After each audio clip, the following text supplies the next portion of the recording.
We have another Steve story. I proposed without a ring. Story time.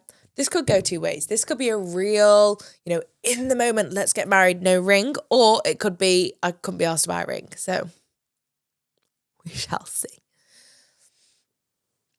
Hey Tatty, absolutely love the podcast. This is a super long story, but I'll try and keep it as short and sweet as possible. No, give me all the details. So, my girlfriend and I listened to your podcast, and I felt this would be a really good time to message in. We have been together for many years, and recently I proposed and we got engaged.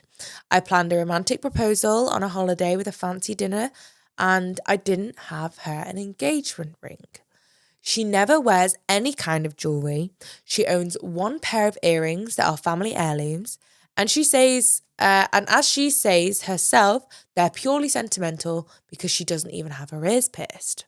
So I never thought that she would care about having a ring. Steve,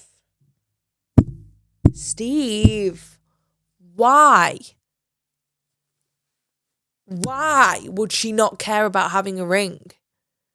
Just because she hasn't got any jewelry already? Okay, well, I've not got a Ferrari. However, if someone presented me with one, I'm sure I would then care about having a Ferrari, Don't know where that link came from, but she seemed absolutely fine at first, no different to normal. It was her birthday not long after the proposal, and I did notice a little dip in her mood. But she said she was fine and she's not one to play games like trying to make people guess what's wrong. If she said she's fine, she's fine. Today, her best friend came over and said that she needed to talk to me. She asked why I didn't get Amy, my fiancée, an engagement ring. I said pretty much what I've just said above. I just didn't think that it was something she'd place value on. Apparently, she spent the last few hours crying at Stacey's, this is the girl that's just come round, house about why didn't I think this breaks my heart. Why didn't I think she was special enough to get a ring? She had wondered if I'd give it to her as a birthday present, which is why her mood dropped after, and Stacey pointed out to me that of course she would have valued it. Of course she would have valued it, Steve. Amy grew up very loved but very poor. She once said that the only new things she ever owned are her glasses. Everything else was hand-me-downs. Even now, when we both live comfortably, she never asks for anything or buys herself anything new. It should have been obvious to me that she probably would place a lot of importance in being special enough to have something shiny and new.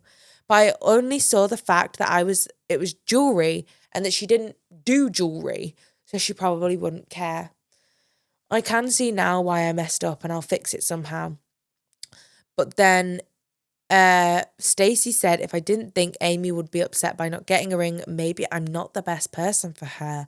And now I'm thinking, am I being really unkind to her, or have I just made a well-meaning but badly judged decision? I think you have gone with the facts here rather than the feelings that Amy would feel. You've gone with, she grew up poor, so she never had jewellery. Of course, she's not going to wear jewellery, Steve, if she's never grown up wearing jewellery. There's such a thing on not really know. If you've never had something, you're not going to know if you're going to like it or not. So she's not going to get her ears pierced because, as you grow up, you're less likely to do that. A lot of people get them done. Maybe she just doesn't fucking like earrings. Maybe all she wants is a quaint, really nice, simple. I'm getting the vibe that she's like beachy, like a really calm soul to be around. She doesn't want to be blowing up at you. She just wants a really nice metal band with a cute little rock on it as a symbol of, I think you've just really, really misunderstood and misjudged what she was wanting out of this situation. And that's a real shame because this is a real defining moment in your relationship and you have messed it up. In years and years and years to come, you get married, you have children, she will never forget that you misjudged that so hard. You have a lot of making up to do. Big, big apology. I would just go as far as to maybe propose to her again when you have a ring, if that's what you decide to do. If that's what Amy decides she wants, she may think, oh my God, this man has misjudged me so hard, like Stacey said. You know? I think, like I said, you've gone off the facts rather than the feelings, and that's a really bad situation to have done that in. Yeah. Oh, girl. Well, let me know how you get on with that. You know what would have fixed this issue? If you'd asked her if you wanted to go ring shopping. I'm just saying. I've also got a Diet Coke. I'm just going to have a quick sip. Joe, what would you do in this situation? If Steve was your best friend and he came to you and explained this, what would you say? And that is why I have Joe on this podcast, because he just says the most in-depth, wise things that I could never think of myself. I'm so glad you're here, Joe. Please fill my cup. Am I really asking for much? It's been a long week, I'm looking for fun. Please fill my cup. Find me under the sun. SOS, I'm just looking for a good time. Oh, oh, oh, oh. And I'm singing like,